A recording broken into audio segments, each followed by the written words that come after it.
Yeah. Dun, dun, dun, dun.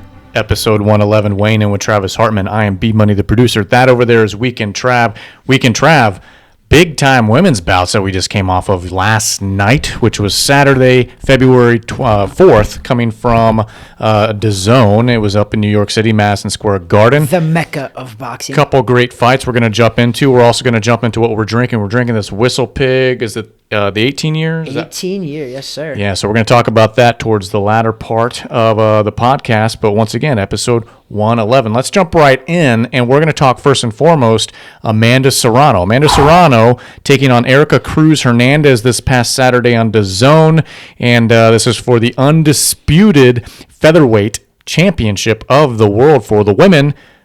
Weekend Trav. You know, of all the Puerto Rican fighters, I wouldn't have thought that the first undisputed champion would be Amanda Serrano. So obviously Amanda Serrano won. So yes. Of course. First Puerto Rican, male or female, undisputed boxing champion of the world. Congratulations. You got people like Miguel Cotto, Felix Trinidad, Yeah. a bunch of those throwbacks, and she's the first to do Yeah, it. congratulations to Amanda Serrano for sure. We need to clip that part and put that in one of our little Instagram posts. Love it. Congratulations, Amanda Serrano. First Puerto Rican, male or female, doesn't matter. Boxing champion, undisputed, amazing stuff. She took down Erika Cruz Hernandez. What'd you see in that fight weekend, Trev? Okay, listen, just like I said on the previous episode 110, I said that these are going to be good fights, but they are not going to be candidates for Fight of the Year. However, it was a crazy exciting fight because there was an accidental headbutt in round 1 or 2, and this Erika Cruz was completely bloody every round. And at one point, they both kind of almost mushed again, and then Amanda Serrano had blood all over her, and it wasn't because she was bleeding, it was because it was from the other girl. But it was an exciting back and forth. However, I don't think Erika Cruz had a lot of boxing skill. Okay. She had the heart of 1,000 lions. I mean, it was amazing, and I don't even know what that really means, but she had a lot. A pride of lions. She had a lot, and just the will and determination of that girl just to keep out there, keep coming, and keep hitting Amanda Serrano with everything she had. But the reason I say that is if you watch the fight, it wasn't a very technically skilled fight. That Erika Cruz was slapping with a lot of her punches, winging punches from different directions. She was very unorthodox, so it did make it hard for Amanda Serrano. I do see that. I'm a fighter, and when you fight somebody like that, it does make it hard to look good against. And Amanda Serrano, for the most part, just tried to weather a lot of that stuff and then return fire. She landed the harder, crisper punches, and that's why she ended up winning that decision. It was a competitive fight. I don't think by no means was it close. It was very competitive because that girl, her output was just, she was throwing a million punches. I forgot what the final stats were of how many punches she threw, but it was a lot. It made Amanda Serrano have to really bite down and dig down deep to beat this girl. Amanda Serrano had to fully show up and fully give her best performance to beat this awkward, very offensive but wild winging person who would not go down for nothing. Amanda Serrano did hurt her, but couldn't finish her. Yeah, so I think the biggest news out of this weekend, Trav, is the follow-up, which was announced in the ring after that matchup, which is going to be number 2. Amanda Serrano taking on Katie Taylor for the second time, but this time coming from Dublin, Ireland. Katie Taylor's home, back coming in May 20th. I believe that'll probably be on DAZN as well. But weekend, Trav, Katie Taylor, Amanda Serrano, number 2. That is now 2 different undisputed champions in 2 different weight classes clashing for the second time. Yeah, what people don't realize is that Amanda Serrano's a featherweight, 126. She skipped 130 and went straight to 135 to fight Katie Taylor. Massive respect to Amanda Serrano for going up, fighting the best. Massive respect for Katie Taylor, being like, you know what, I'll fight you. I don't care where you're coming from. I'll defend my titles. And it's amazing seeing 2 undisputed champions in 2 different weight classes often fighting each other. Can anyone think at home when maybe that has ever happened before, or when the last time was? I can't think any male if it's ever happened in 2 different weight divisions. That's pretty special. I'm surprised the boxing gurus haven't come up with that stat yet. Maybe we'll get our stat boy on that one. Yeah, he'll let us know. He'll let us know. When was the last time that male or female, 2 different weight class undisputed champions took on one another? That's pretty May special. 20th. Circle the calendar, folks. That's going to be a pretty damn good fight. I want to make sure everybody goes back to episode 110 And I said on here, I guarantee you that there was no rumblings of when that fight was going to get made, or even if it was going to get made. Nobody said that fight was getting made. Yeah. The rematch between Katie Taylor and Amanda Serrano. And I was like, I guarantee you they get in the ring, and I bet Katie Taylor's there, and I bet they already have a date set. And when they get in that ring, they're going to announce it. And what happened? They did. Eddie Hearn kept all those details close to the vest on that one. Good for them. Very exciting fight. It was last year, in our opinion, the fight of the year. It was a lot of people's opinion, not just us. Yeah. So this should bring some fireworks, and I think more than likely Katie Taylor being the early favorite on that one. And it's interesting you mentioned, Weekend Trav, the fact that Amanda Serrano is jumping up 2 weight classes because she's skipping over the 130s. Mm-hmm. And once again, let's talk 130s for a second, because on this card from this past Saturday, we crowned a new undisputed 130. People are going to keep hearing this undisputed. They're going to think it happens all the time. What? It doesn't happen. So lay out for everyone at home, and we'll probably post this as a separate clip as well. What does it mean to be an undisputed champ in a weight class? So in boxing, there are 4 major world titles. There's the WBO, WBA, WBC, and IBF. To be undisputed, you have to own all of those, and they own all of those. Yeah. To be a unified, you just have to own multiple of those 4. But to be unified is amazing too. You see that happen a lot with the men, but undisputed doesn't happen very often, if ever, in a lot of weight classes and a lot of men's fights and women's fights. So the fact that we had 2 undisputeds on one night. Actually, 3 in the actual building, having Katie Taylor being there as well. So, but what we're talking about in the 130s, also on that card, we had Alycia Baumgardner taking on Elham Makhaled. I probably screwed that up last time. Yeah. And so if we remember, Alycia Baumgardner is the one that beat Mikaela Mayer. Yep. And I called that one somehow. But well done on my part. But so we have Alycia Baumgardner now. And she won what belt that night in order to make her undisputed. I can't remember what it was. But either way, she won a decision fight on Saturday. So it's very interesting. We're talking about all these different weight classes, skipping, boom, boom, boom. But we're talking about the 3 undisputeds all there in the same building. You know what's pretty cool is, if I'm just setting this up possibly, Amanda Serrano, she's 126. She just skipped over 130, which is Alycia Baumgardner now. She went right up to Katie Taylor, who everybody knows Katie Taylor's legit, undefeated. They already fought once, rematch. Let's just say that Amanda Serrano beats Katie Taylor. What if Amanda Serrano's like, you know what, I'm going to go back down to 130.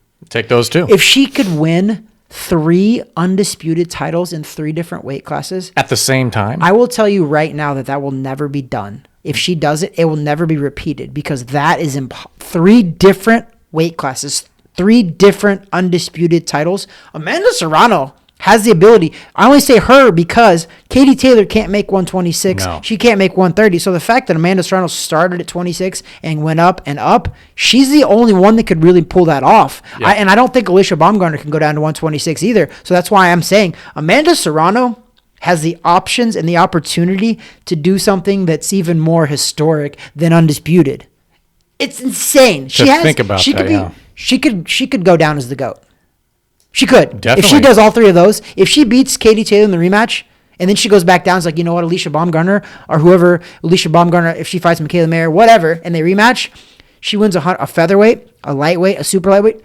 Insane. You can't even fathom that. But leave. But before we get ahead of ourselves with Baumgardner, there was somebody else in attendance. Yes, sir. Waiting to see that fight. Also predicting that Baumgardner will probably win undisputed, and that was one Mikaela Mayer. Obviously, we've talked about it for quite some time. The rematch makes sense for both women. It makes sense for the fans. It makes sense for the moneymakers, right? Yep. So I'm thinking that's probably going to be on the docket and on the calendar here in the next handful of months. I'd imagine fall time frame, maybe end of summer. Yep. Probably seeing Alycia Baumgardner taking on Mikaela Mayer, number 2, but now this time for the undisputed 130 weight class titles, right? It's pretty cool, man. It's pretty cool because there's our whole knock for me was on women's boxing was there wasn't enough depth, there wasn't enough big matches to be made. Guess what? You got the matches right now. Yeah.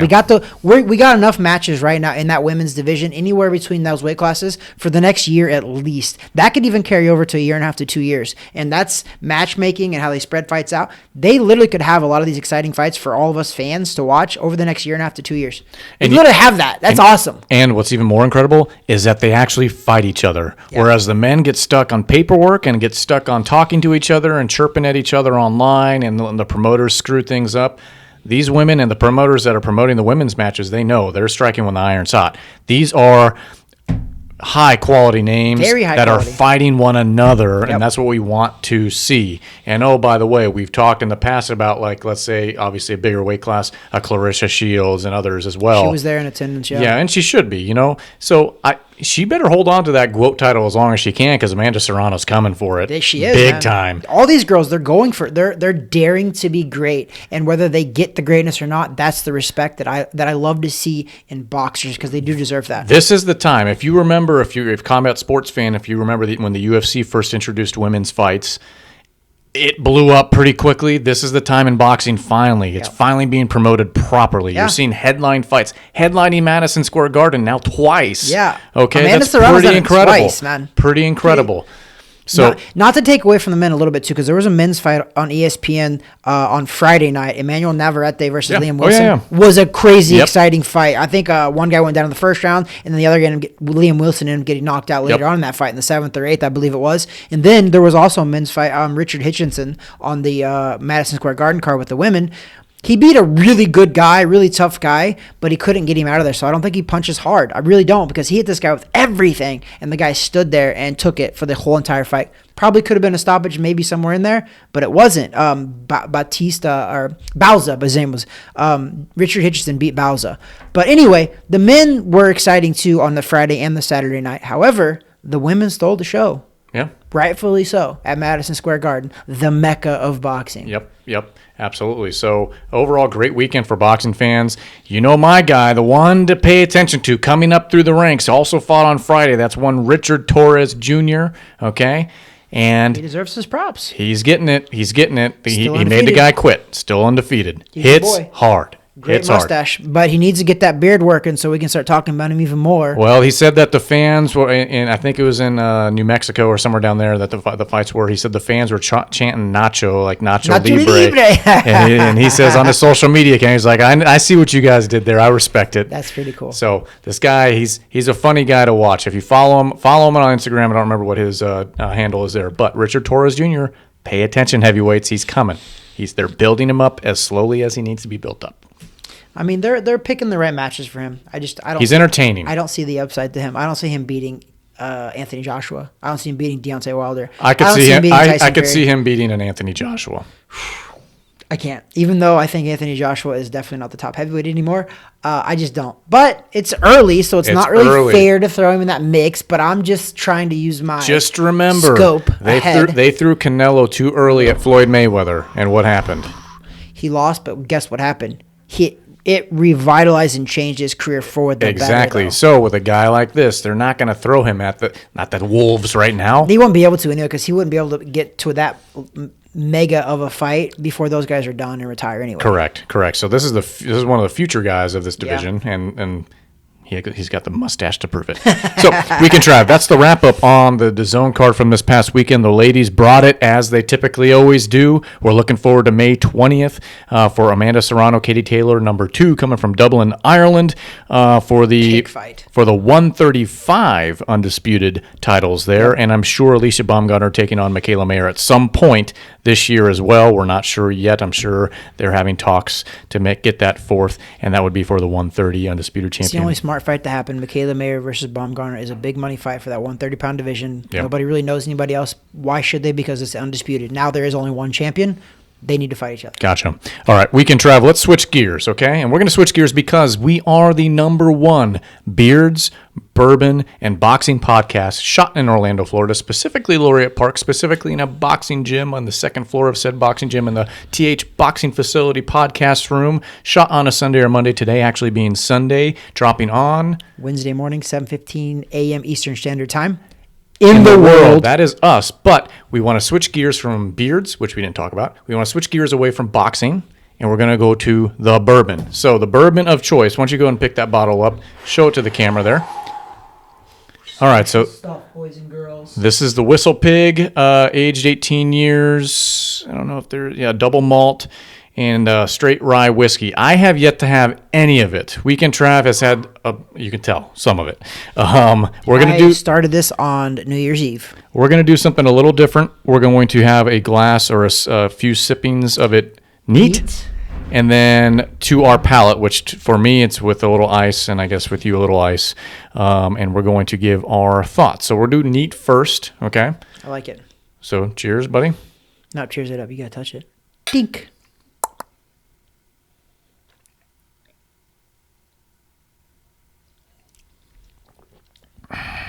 Ooh. Yeah. I mean, yeah. Kind of has that, not maybe vanilla is probably a strong word, but almost like a caramely taste, yeah. like a little bit of a sweet at the back end. Doesn't go down hot, which is good. And this is the neat glass that we're having, the neat sip. Okay. 79% rye, 15% malted rye, 6% malted barley. We'll give a little pour on the ice, if you would. So far, so good. I do like the neat. Drink some of the water down. It melted It's not a little bit. Very classy. The neat is not too hot, I should say, but you also can't guzzle this. First of all, your wallet can't handle it if you guzzle it. No. This is on the higher spectrum. Yeah, we're not even going to go through prices here on this one. But that being said, you want to sip this and enjoy it. There are certain really things, there's certain liquors, certain bourbon, certain anything, tequilas, everything, where you're going to sip and enjoy and not guzzle it like a frat guy, okay? This is one of those. You want to sip and enjoy. So I thoroughly enjoy this. I'm not a big Whistle Pig fan. I've said this before on the air. I'm not a big Whistle Pig fan, but the 18-year Whistle Pig, it's, in my opinion, it's top of the line, man. And the price is definitely top of the line. But this is 18-year aged. It's quality, man. I think it's super quality. You got a rating yet? Not yet. I was trying to think of an aged 18 joke, but I wanted to keep this as PG-13 as possible. PG-18 now. Yeah, the Whistle Pig's legal. You know what? We can Trav. You're going to be surprised to hear this. I like it neat better than with ice. I can't say that about many. Yes, and you know what I've noticed that I think you're right. That's why I've wanted to try both now. Mm-hmm. The higher end quality of the bourbons and the whiskeys that we've had, I've liked them better neat. Yeah, because even the Blanton's Gold, the Blanton's Regular, I liked them both actually neat. I mean, it's still good under ice, but it doesn't really. It's smooth with the ice, but it doesn't set itself apart from others that we've had. But I think the neat version is very, very, very good. So overall, then blending all that together, blending my thoughts, the fact that what you have different characteristics, how you feel. Oh yeah, the top three. The top three, which always change every time. So if I'm to give it, they don't change. I just forget them. From 0 to 10 boxing gloves, the Whistle Pig 18 double malt. Is that right? I couldn't read through the double malt Whistle Pig, patiently aged 18 years. I'm patiently giving my score right now. What do you think would be money? 8-1. Ooh. Anything in the 8 is like a 10 for the average person. Okay, there we go. So now it's settling in a bit more. So I'm feeling a little bit of the heat now in my chest, which is not a bad feeling. And that's right. I feel there's a delayed heat to it. There is. It's it's smooth and sweet. A little bit sweet, not like super sweet, but like you can taste a little bit of like the sweetness to it. Yeah, but it's so smooth. If you need something with a big brash flavor, this isn't for you. I mean, this is a bourbon taste, but it has a little back end flavor as well. But if you need something that's too really sweet or really smoky, this isn't it. Mm-hmm. You're not going to have much smoke. You're not going to have much sweetness. You're just kind of very balanced. This is a very balanced beverage. 8.1 boxing gloves. I'm going 8.5. I really liked it. I thought it was really quality. I could taste the difference, and definitely the drinking it neat is the best way, I think. I think I'm with you on that one. I think the neat is you can taste the full flavor. You don't need the water down. You don't need a little bit of a splash of the water at all. I don't think, personally. And but honestly, it's up to you. That's the way you like to enjoy it. Exactly right. And honestly, if you're going to buy, this is damn near a $500 bottle of Whistle Pig 18 year. If you're going to buy that, don't water it down. No. You need the full flavor. Just don't even enjoy don't even open it. Single bit just of put it on your shelf and look at it. Yes. Don't even open it. But I'm going 8.5, and I don't know if that's my highest, but it's got to be close. It's pretty close. So we're going to average an 8.3 boxing gloves out of 10. That's for the Whistle Pig, aged 18 years patiently on this double malt. Very, very good. I appreciate you bringing that to the table. Wow, enjoyable. Now I have to wash that down with a little bit of my BioSteel. BioSteel in the house. Quench your thirst with some electrolytes.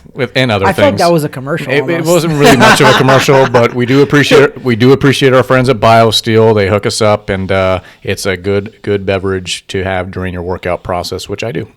High in electrolytes on the daily. That's the big thing about electrolytes. Be hydrated. Weekend Trav, this was a good episode. This was a good from top to bottom. Women's fights we talked, which were excellent, and the upcoming calendar for them and these undisputed champions. This is a great era, folks. You're not going to get that very too often in your boxing recollection. All these undisputed champions potentially fighting one another. Can we just talk about how 2023 has been lit? It's been. I mean, it has. Is that what January? That's what the cool kids are saying. That's what they say. Actually, no. I think we're behind the time. Behind the time, because they used to say lit. I don't think they say it anymore. They say stuff like eat with no crumbs. I have no clue what I don't that know. means. No cap. What are these TikTok? What does that mean? I don't even know what that means. They say stuff like that. We're showing our age for sure. Whoa, I mean, I'm 40 damn years old. January was crazy exciting already. Okay, we had some really top fights in January. So I was like, you know what? January started awesome. I don't know how February can really back that up. But guess what? February started off with a bang. The first weekend in February, boxing has been insanely awesome. And we haven't mentioned it yet, but there's fights in Orlando February 25th at the Royal Caribbean. I don't even know. I always say it wrong. Carib Why do Royale. I say Carib Royale? Okay, Carib Royale. It's a resort. It's a resort here in Orlando. Yeah, Boxlab Promotions. I think big convention center. They have all sorts of stuff. Yeah. Yeah, it's a cool place. They've been putting on really good fights, and there's gonna be some solid fights that night too. A bunch of locals fighting, but also I believe a WBA title fight or a ranking at least. So it's gonna be good fights. We're gonna be there. Then the very next day we have Jake Paul and Mike Perry. With Tommy Fury. Sorry, Tommy Fury. Yeah, that would Tommy be. Fumbles. I think that's February 26th, if I'm not mistaken. Yes, it's on Sunday. Yeah, I'm pretty sure it's going to be Mike Perry. Hey, if it is, we're happy. I don't have an inside track on that. I wish I did, actually, Mike. So call me. I wish I had that, but Tommy's a joke. You know the crazy thing is nobody has an inside track with that because even Jake Paul's probably like, I don't know what's going to happen. I told you last week on episode 110, I think it's a 50-50 shot of it, and I still believe it's a 50-50 shot. It has not improved over the past weekend try. I know, and I still stand by mine. I think it's going to happen, but I reserve the right that if it doesn't, this is the third time. This is career suicide. Okay, if Tommy does not fight Jake Paul in this next fight, February 26th, if he does not show up for this fight, that is career suicide. Because he does have a feeling already. They're not going to cancel this fight. No. Jake Paul's going to be like, you know what? Screw you, bro. I'm moving on. Because everybody keeps telling Jake Paul, fight a real boxer, fight a real boxer. He's trying. He is. He's tried several times. And he's an 8-0 younger brother of Tyson Fury. And Tommy fumbles. Let's call him Tommy Fumbles until he unfumbles it. Doesn't fumble anymore. Yeah. So everybody's like, oh, he never even had an amateur career. I went over a little debate back and forth. I saw He had 12, and he also made the finals of a national tournament, which is pretty amazing. So regardless of all that, he's the realest. I'm putting air quotes for Spotify listeners. He's the realest boxer that Jake Paul has fought. Yes. And that's massive respect to Jake Paul for that. He's in his 6th or 7th pro fight, and he's going to take on a guy who's 8-0 as a boxer.